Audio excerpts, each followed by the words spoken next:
Have you ever felt like you're living someone else's life?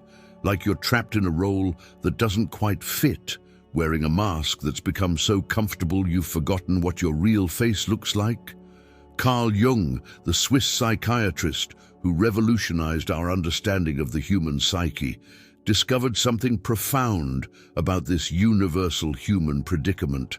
He found that most people spend their entire lives as strangers to themselves, never truly meeting the person they were meant to become. Jung called this psychological estrangement one of the greatest tragedies of modern existence, because when you don't know who you really are, you cannot live authentically, love deeply, or find genuine fulfillment. In the next few minutes, I'm going to reveal 5 unmistakable signs that you've become a stranger to yourself. And more importantly, Jung's revolutionary method for reclaiming your authentic identity. You'll discover why your constant need for approval is actually a cry from your unconscious. How your projections onto others reveal the disowned parts of your psyche, and the hidden psychological mechanism that keeps you trapped in patterns that feel foreign to your true nature. By the end of this exploration, you'll understand not just how to recognize when you've lost touch with yourself, but how to embark on what Jung called the most important journey of your life, the journey back home to who you really are. The first sign that you've become a stranger to yourself is perhaps the most subtle, yet pervasive. You find yourself constantly seeking validation from others, but nothing ever feels enough. Imagine Sarah, a successful marketing executive who checks her phone obsessively after every presentation, not for practical reasons, but because she needs to know what others think of her performance. She's achieved everything she thought she wanted, yet she feels empty, like she's performing in a play where she never learned her real lines. Jung would recognize this immediately as what he called living from the persona. The persona is the mask we wear to meet the world's expectations, but when we identify completely with this mask, we lose contact with our authentic self underneath. Jung discovered that the persona, while necessary for social functioning, becomes a prison when we forget it's just a costume. Sarah's constant need for external validation isn't actually about wanting approval. It's her psyche's desperate attempt to feel real, to feel seen for who she truly is. But because she's only showing the world her persona, the validation she receives can never reach her authentic core. It's like being complimented on a beautiful painting, when what you really created was a sculpture hidden behind the canvas. The applause echoes in the wrong dimension of your being. This creates what Jung called a false life, where your achievements feel hollow because they belong to someone else, the someone you think you should be, rather than who you are. The psychological consequence is profound. You begin to doubt your own inner voice because you've trained yourself to listen only to external feedback. Your internal compass becomes unreliable, not because it's broken, but because you've been consulting everyone else's map instead of trusting your own navigation system. The second sign reveals itself in your relationships. You consistently attract people who seem to possess qualities you lack, and you find yourself either idealizing them or becoming inexplicably irritated by certain behaviors. This isn't coincidence. It's what Jung called projection in action. Consider Michael, who finds himself repeatedly drawn to highly creative, spontaneous partners, yet he also criticizes them for being irresponsible and chaotic. What Michael doesn't realize is that he's encountering his own disowned creativity and spontaneity reflected back to him through another person. Jung understood that we don't just randomly select the people who trigger us most. We unconsciously choose relationships that force us to confront the parts of ourselves we've rejected, denied, or never developed. Michael's attraction to creative partners isn't really about them. It's his psyche trying to reunite him with his own creative potential that he buried under years of conditioning to be practical and responsible. But because he hasn't owned this part of himself, he can only experience it through others, which creates the strange dynamic of being simultaneously attracted to and repelled by the same qualities. This projection mechanism serves a crucial function in our psychological development, but only if we learn to recognize it. When you find yourself having strong emotional reactions to someone, particularly if the reaction seems disproportionate to the situation, you're likely encountering a disowned aspect of yourself. The person becomes a mirror, reflecting back the parts of your personality that you've exiled from your conscious awareness. Jung called these exiled parts the shadow, and until you reclaim them, you'll continue to meet yourself in others, always feeling like something is missing from your life, never quite understanding why you feel incomplete. The third sign emerges in your decision-making process. You find yourself paralyzed by choices, not because the options are particularly complex, but because you genuinely don't know what you want. It's as if there's no solid center from which to make decisions.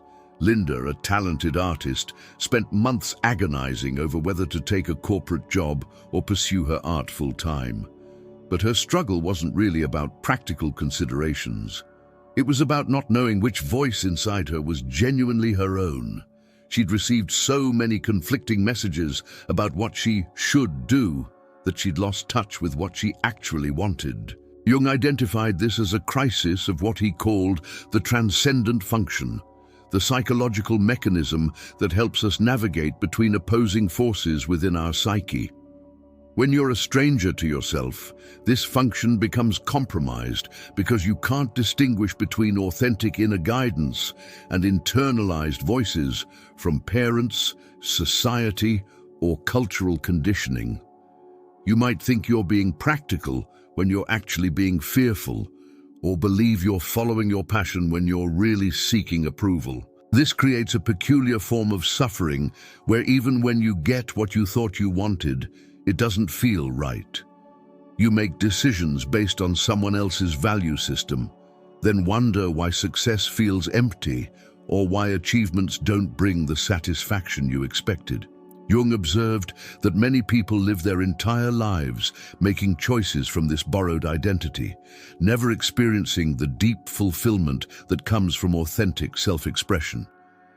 The psychological consequence is a chronic sense of being off track, as if you're living a life that's slightly out of focus, never quite sharp, never quite real. The fourth sign manifests in your relationship with your emotions. You find certain feelings unacceptable or foreign, as if they don't belong to you. Perhaps you've never allowed yourself to feel anger because you learned early that good people don't get angry. Or maybe you can't access joy because somewhere along the way you internalize the belief that happiness is selfish or temporary. James, a kind and gentle man, found himself in therapy not because he was angry, but because he literally couldn't feel anger, even in situations where it would be entirely appropriate, like when he was mistreated at work or taken advantage of by friends. Jung understood that when we disown certain emotions, we don't eliminate them. We simply lose conscious access to them. These rejected emotions don't disappear. They continue to influence our behavior from the unconscious, often in ways that are far more destructive than if we had acknowledged them consciously. James's inability to feel anger didn't make him more peaceful. It made him passive-aggressive, resentful, and prone to sudden outbursts that seemed to come from nowhere, frightening him because they felt so alien to his self-concept. This emotional estrangement creates what Jung called psychological inflation on one side and psychological deflation on the other. You become identified with only part of your emotional spectrum while rejecting the rest, which creates an incomplete and unstable sense of self. It's like trying to play a piano with half the keys missing. You can still make music, but it will always sound limited and occasionally discordant. The emotions you've rejected don't simply vanish. They form part of what Jung called the personal shadow, the repository of all the parts of yourself you've deemed unacceptable. The consequence of this emotional alienation is that you lose access to the full range of human experience that is rightfully yours.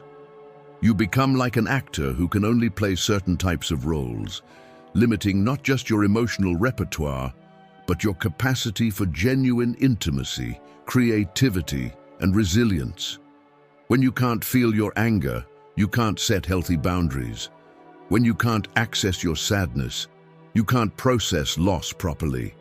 When you can't experience your joy, you can't fully appreciate life's gifts. The fifth, and perhaps most profound sign that you've become a stranger to yourself appears in your dreams and unconscious life.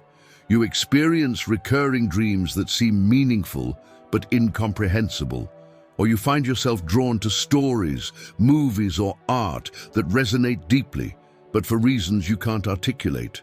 Your unconscious is trying to communicate with you, but you've lost the ability to understand its language. Consider Elena, who for years had recurring dreams about being lost in a vast library, searching for a book whose title she could never remember.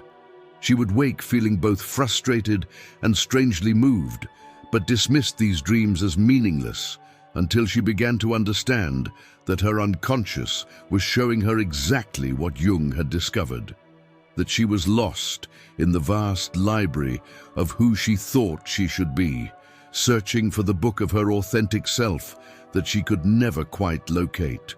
Jung revolutionized psychology by recognizing that the unconscious isn't just a repository of repressed trauma. It's a creative, intelligent force constantly trying to guide us toward wholeness. When you're living as a stranger to yourself, your unconscious works over time to get your attention, sending symbols, dreams, and synchronicities to guide you back to your authentic path. But if you've lost the ability to listen to this inner guidance, you miss these crucial communications from your deeper self. This disconnect from your unconscious creates what Jung called a loss of soul, a condition where life becomes mechanistic and meaning becomes elusive. You go through the motions of living, but you're no longer connected to the deeper currents of meaning that make existence feel purposeful and alive. You might achieve external success, but something essential feels missing, as if you're living in a beautifully furnished house, but can never find the room where you actually belong. If you've recognized yourself in any of these signs, I want you to know that this moment of recognition is actually the beginning of what Jung considered the most important work of a human life. Before we continue with Jung's solution to this profound psychological predicament, I invite you to join our community of seekers who are committed to this inner work. Subscribe to continue this journey of self-discovery and share in the comments which of these signs resonated most deeply with you. Your willingness to engage with these ideas is already a step toward breaking the spell of self-estrangement. Now, Jung didn't just diagnose this condition of being a stranger to yourself. He provided a roadmap for return. He called this process individuation, and it's perhaps the most comprehensive and practical approach to authentic self-discovery ever developed. Individuation isn't about becoming someone new. It's about uncovering who you've always been beneath the layers of conditioning, expectation, and fear. The first step in Jung's method is what he called withdrawing projections. This means beginning to recognize when you're seeing aspects of yourself in other people rather than owning these qualities as part of your own psychological makeup. Remember Michael, who was attracted to creative partners but criticized their spontaneity. His individuation would begin when he asks himself not, "Why are they so irresponsible?" but "What is it about spontaneity that both attracts and threatens me? What would it mean for me to develop this quality in myself?" This process requires what Jung called active imagination, a technique where you dialogue with the different aspects of yourself that you've projected onto others. Instead of simply reacting to someone who triggers you, you pause and ask, "What quality in this person am I responding to so strongly? How might this quality exist within me? What would happen if I developed this aspect of myself rather than just encountering it through others? This isn't about taking responsibility for other people's behavior. It's about reclaiming the disowned parts of your own psyche that you've been experiencing secondhand through your relationships. The second crucial step involves what Jung called shadow work, the process of integrating the aspects of yourself that you've rejected or denied. This doesn't mean acting out every impulse or embracing destructive behaviors. It means acknowledging the full spectrum of your humanity so that you can make conscious choices about how to express these energies constructively. For James, who couldn't access his anger, shadow work would involve gradually learning to recognize and honor his anger as valuable information about his boundaries and values. Shadow work requires tremendous courage because it means facing the parts of yourself that you've been taught are unacceptable. But Jung discovered something remarkable. The qualities we reject most strongly often contain the seeds of our greatest gifts. The person who has disowned their anger might discover tremendous passion and advocacy potential. The individual who has rejected their sadness might find profound empathy and emotional wisdom. Your shadow isn't your enemy.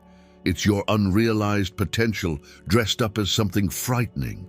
This process of shadow integration creates what Jung called psychological wholeness, a state where you no longer need to split yourself into acceptable and unacceptable parts. You become capable of holding paradox, of being both gentle and fierce, both vulnerable and strong, both practical and creative. This isn't about becoming perfect, it's about becoming complete, embracing the full spectrum of human possibility that exists within you. The third element of Jung's approach involves developing what he called a relationship with the unconscious. This means learning to pay attention to your dreams, synchronicities, and the symbolic communications from your deeper self.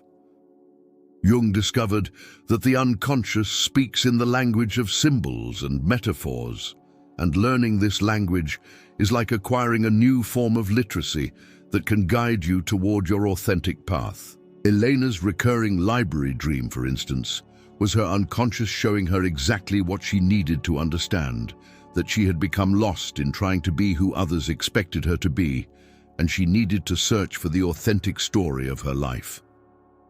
When she began to honor these communications from her unconscious, she started making different choices that led her gradually back to herself. This relationship with the unconscious isn't mystical or esoteric, it's practical psychology. Your unconscious processes vast amounts of information that your conscious mind cannot handle, and it's constantly working to guide you toward wholeness and authenticity. Learning to listen to this guidance is like having access to a wise counselor who knows you better than anyone else, because this counselor is the deepest part of yourself. The fourth crucial aspect of Jung's method involves what he called holding the tension of opposites. Instead of trying to resolve the conflicts within yourself by choosing one side or the other, you learn to contain paradox and find what Jung called the transcendent function, a third way that honors both sides of your nature while being limited by neither. This might mean learning to be both ambitious and content, both independent and connected, both careful and spontaneous. Rather than seeing these as contradictions that must be resolved, you begin to understand them as complementary aspects of a complete human being. This creates what Jung called psychological flexibility, the ability to respond authentically to different situations without losing your essential self. But here's where Jung's insight becomes truly revolutionary.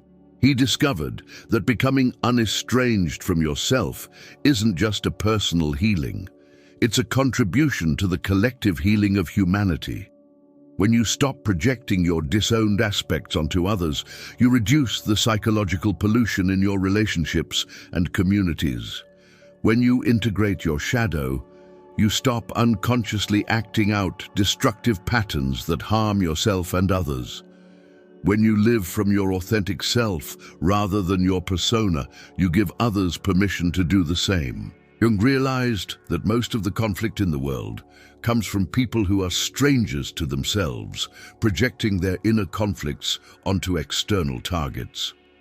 The person who hasn't faced their own capacity for cruelty becomes capable of incredible cruelty toward others while maintaining their self-image as a good person. The individual who hasn't acknowledged their own vulnerability may become oppressive toward others who display the vulnerability they've rejected in themselves. This is why Jung considered individuation not just a personal luxury, but a moral imperative. When you know yourself deeply, including your capacity for both creation and destruction, you become far less likely to unconsciously harm others. You develop what Jung called ethical responsibility, not based on external rules, but on a deep understanding of your own psychological dynamics and their impact on the world around you. The process of reuniting with yourself is rarely linear or comfortable.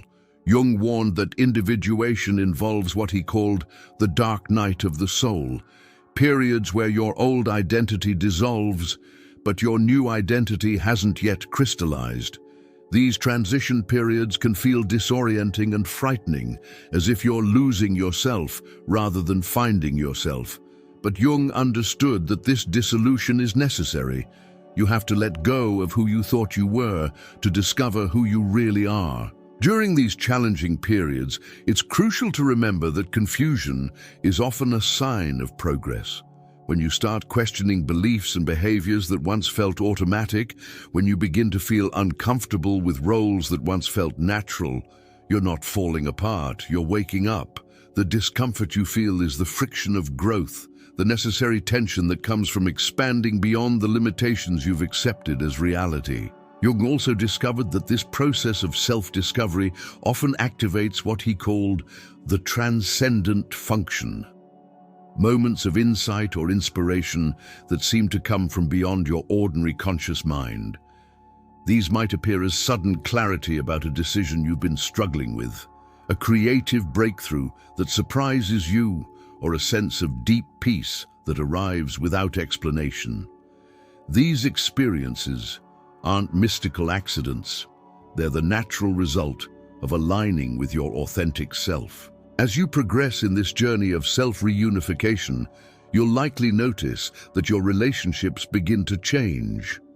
People who were attracted to your persona might feel uncomfortable with your growing authenticity, while others who resonate with your genuine self will be drawn into your life.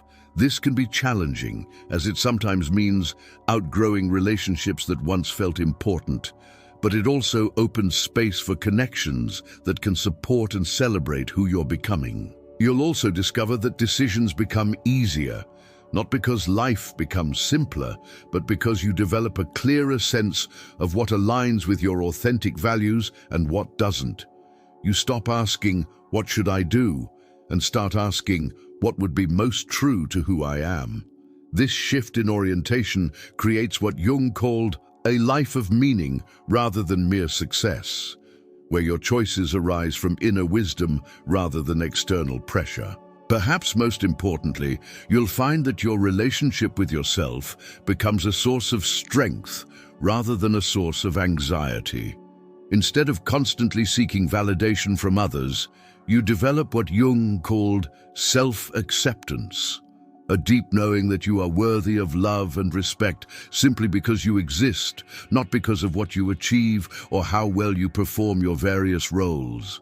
This doesn't mean becoming narcissistic or self-absorbed, quite the opposite. When you're no longer estranged from yourself, you have much more genuine attention available for others. You stop using relationships to fill the void left by self-abandonment and start engaging with others from a place of fullness rather than neediness. You become capable of what Jung called genuine love, love that seeks to understand and support another person's authentic self, rather than trying to get them to fulfill your unmet needs. The final stage of this process involves what Jung called the realization of the self, which he distinguished from the ego. The ego is your conscious personality, the part of you that navigates daily life and maintains your sense of individual identity. The self, in Jung's terminology, is the totality of your being, including both conscious and unconscious aspects, the organizing principle that guides your individuation process. When you realize the self, you understand that you are both the person you think you are and much more than that person. You develop what Jung called cosmic consciousness, an awareness that your individual existence is part of a larger pattern of meaning and purpose. This doesn't diminish your individuality, it places it in context, helping you understand how your unique gifts and challenges serve not just your personal development, but the evolution of consciousness itself. This realization brings what Jung described as a profound sense of homecoming, the feeling of finally arriving at who you've always been but couldn't quite remember. It's not that you become someone else, it's that you stop pretending to be someone else.